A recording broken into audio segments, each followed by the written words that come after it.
On this episode of Scripps News Reports, there will be an increase in maternal complications and maternal deaths. Extremists have once again put abortion access in the hands of this Supreme Court. I believe that law represents what Arizonans believe, that is, that life is precious. A battle rocking the ballot. No exceptions for rape or incest, nor does it account for complications during pregnancy.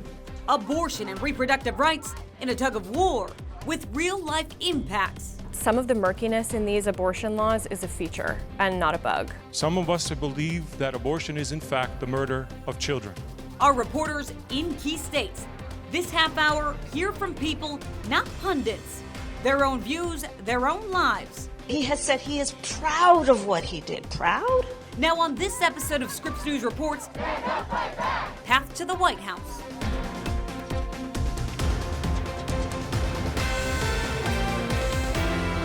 I'm Addie Guajardo reporting from the Arizona State Capitol. I live and work here in Arizona and have been on the front lines reporting as the state recently affirmed then repealed a Civil War era law virtually banning all abortions. That law said to be taken off the books, but future laws here are uncertain, as they are in many other states across America. This issue has the potential to control the fate of the White House and of Congress in November, not to mention the control of the state houses and legislatures. In the half hour ahead, the impact on the ballot and Vice President Kamala Harris's role in the fight. Plus, hear from real women, all voters, and why they're passionate about this issue. The desert and diverse landscape that covers Arizona has been luring settlers for centuries. And in a stunning move, the state Supreme Court turned back the clock this April, resurrecting a 160-year-old abortion ban. In those 160 years, the Arizona legislature never took the step of repealing this statute. Jennifer Pyant, a research scholar at the Arizona State University Sandra Day O'Connor College of Law, says that move left the pre-statehood abortion ban in the books. This is an issue that really emerged across a number of different states in the chaos in the aftermath of the Dobbs decision. Breaking news just in, Roe v. Wade has officially been overturned. The U.S. Supreme Court overturning abortion rights sent states spinning as they navigated uncharted territory. It just makes it difficult to make basic choices about your health and well-being. The changes ignited confusion that continues today, nearly 2 years after the U.S. Supreme Court dismantled Roe v. Wade. Since the ruling, at least 14 states made abortion illegal at nearly every stage with limited or no exceptions, varying laws casting doubt on clarity. Or are these laws regarding abortion bans meant to be murky? I am of the opinion that some of the murkiness in these abortion laws is a feature and not a bug for anti-abortion politicians. Forcing medical providers to face tough decisions. Providers in this space almost have to go and get their law degree. Laws facing perpetual court challenges. New constitutional amendments can be drafted, and I think it's kind of an unclear, very much shifting and changing legal landscape. Efforts are ramping up in Arizona for a ballot initiative that would enshrine in the state constitution a right to an abortion, a law set to supersede any previous laws and reduce confusion. I decided to collect and bring them back to my family so that they too could participate in the signing. A move playing out across the country as several states seek to put the abortion question to voters. The murkiness of these laws on full display. The election in November will ultimately be a choice between two men, both of whom have evolved their views on abortion over the years. Here's our Deputy Political Director, Joe St. George.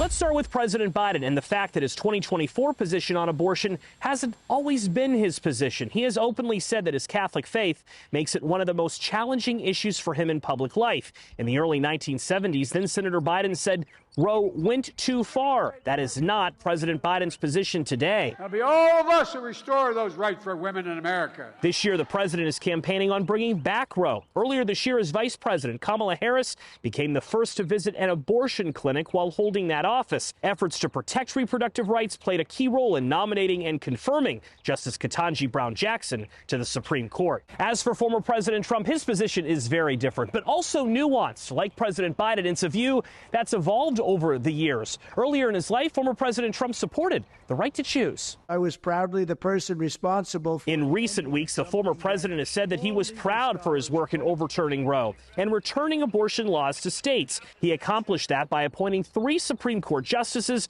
who ultimately supported that. And in a recent interview with Time magazine, Mr. Trump said that he was fine with states monitoring pregnancies and even prosecuting someone for getting an abortion. Trump, though, has spoken out against some state abortion laws. For instance, he said he was against an 1864 law in Arizona that restricted abortion there. President Biden and former President Trump do agree on one thing. Both are opposed to any national ban on abortion.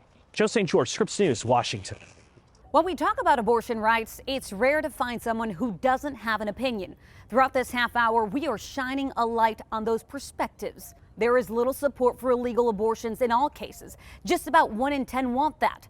Most Americans support legality in all or most cases. Younger Americans in general support more expansive abortion rights.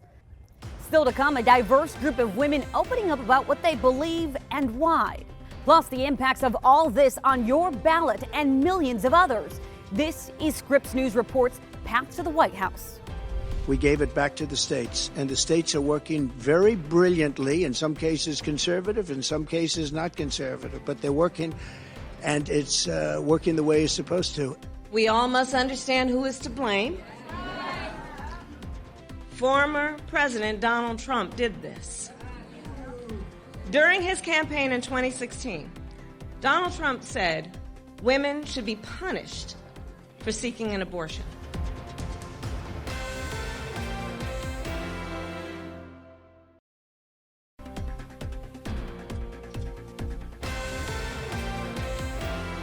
Many of you have asked, why am I here at this facility in particular? It was a historic first. The crisis is affecting many, many people in our country. A vice president at a clinic that performs abortions. The stop at the Planned Parenthood clinic in Minnesota this past March, part of her reproductive freedoms tour, given a moment the administration had been warning about.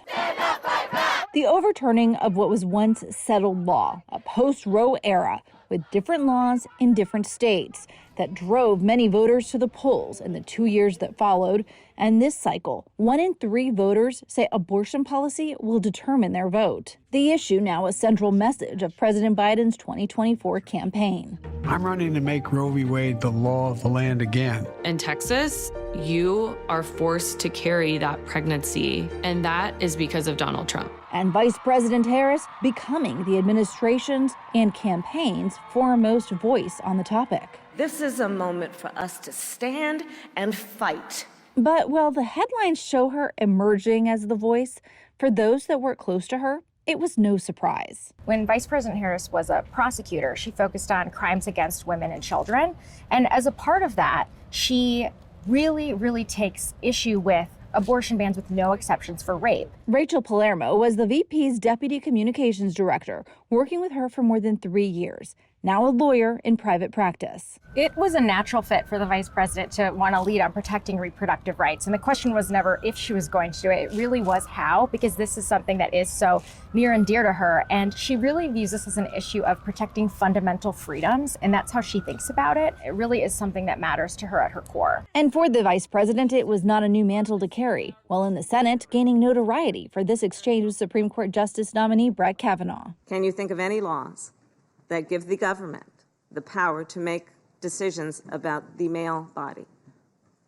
I'm not thinking of any right now, Senator. It was also a top focus of her unsuccessful 2020 presidential campaign. This is the 6th debate we have had in this presidential cycle, and not nearly one word with all of these discussions about health care on women's access to reproductive health care, which is under full-on attack in America today.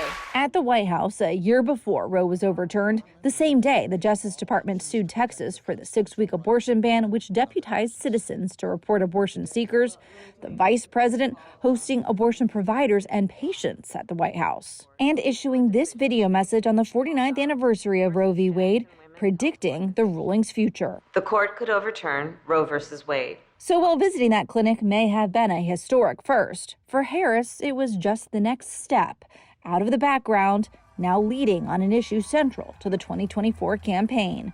Serena Marshall, Scripps News, Washington. Far too often on programs like these, you hear from political pundits without hearing from the people actually impacted by new laws. We are offering you something different. The voices of people, not pundits. I recently sat down with a diverse group of women to ask them what they think about abortion and why. Joining me right now is Arizona State Senator Eva Birch, a Democrat seeking re-election and a nurse practitioner.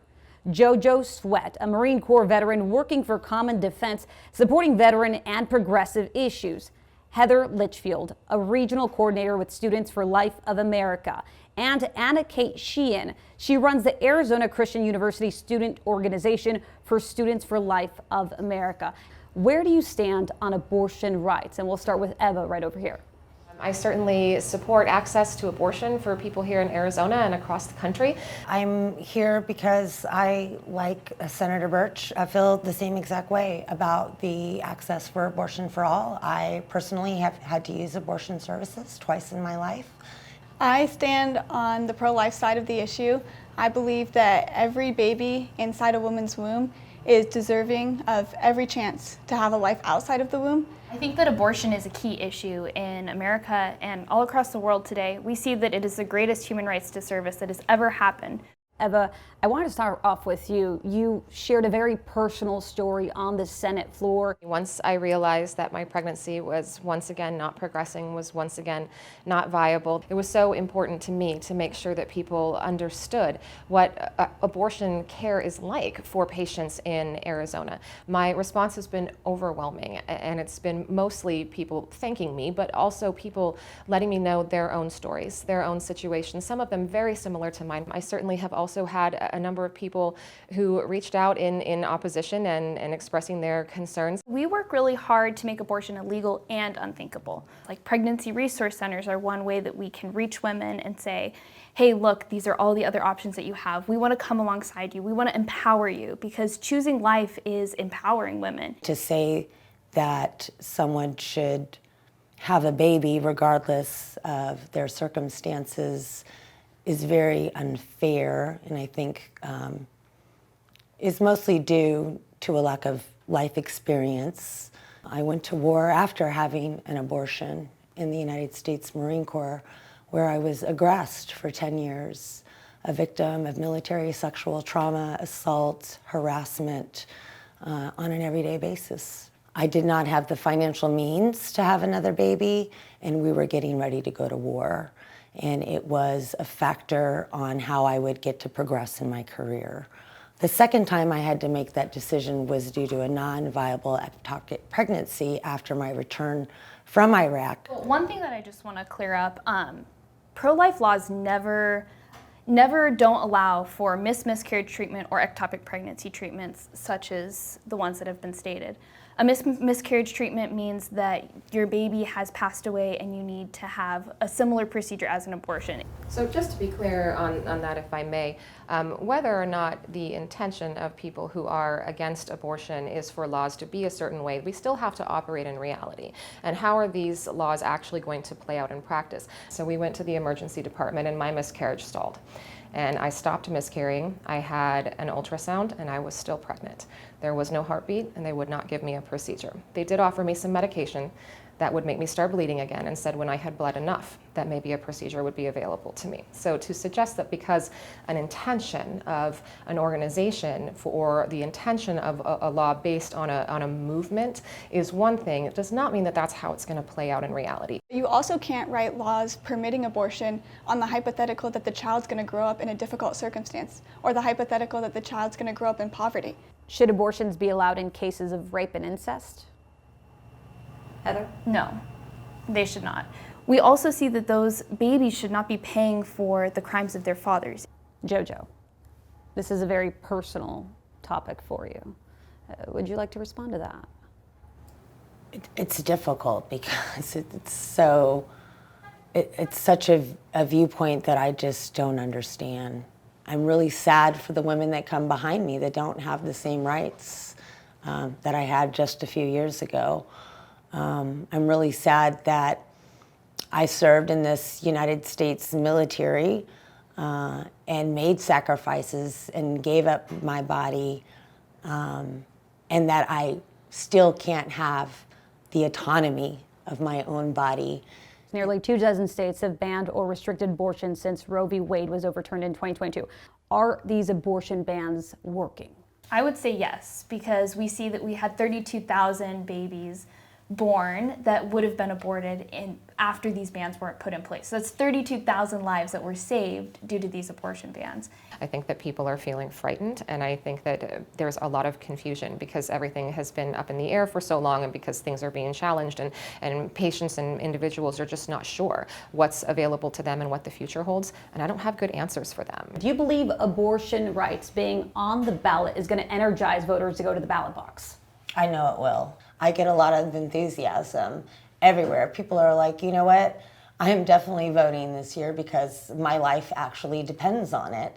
Are students talking about getting out to vote because abortion could potentially be on the ballot? Absolutely. I would say the students at my campus and also other students that I know from other campuses in this region and also across the nation are definitely going to be voting this November.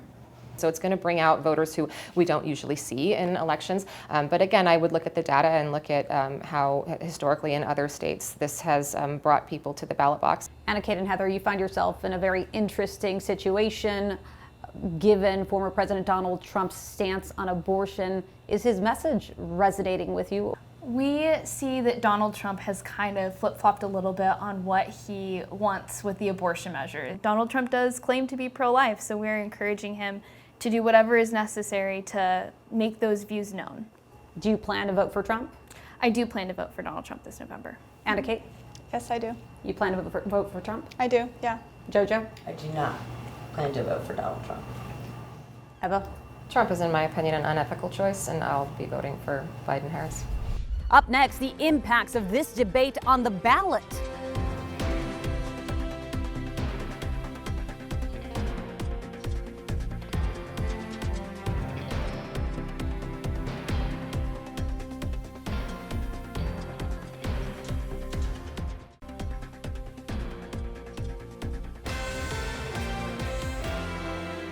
This half hour, you have heard from women about the state of America's abortion laws. Now the question, how will it impact the ballot in November? Forrest Saunders reports from another vital state, Florida.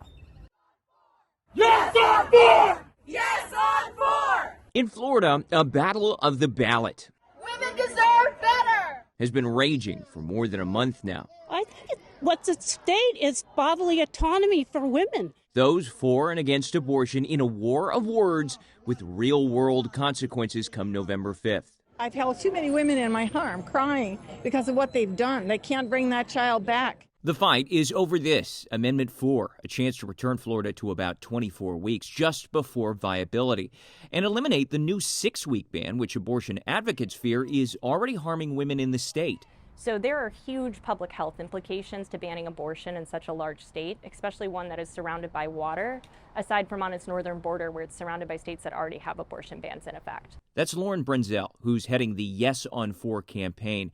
Her work won't be easy, considering Florida requires a 60% majority to change the state's constitution. We feel solid about that 60%. It's just really important that people understand that this is not a partisan issue. It's a healthcare issue. Both sides will tell you the stakes are high. John Stenberger, who heads Pro-Life Liberty Council Action, among them. When these constitutional amendments are passed, if they're passed, they become permanent. I mean, you can't change that overnight. It's very difficult to change a constitutional amendment. And in Florida, it's the final battle in Florida on this issue. And Florida isn't alone. It's just one of at least 12 other states that will or could have abortion regulations on the ballot this year.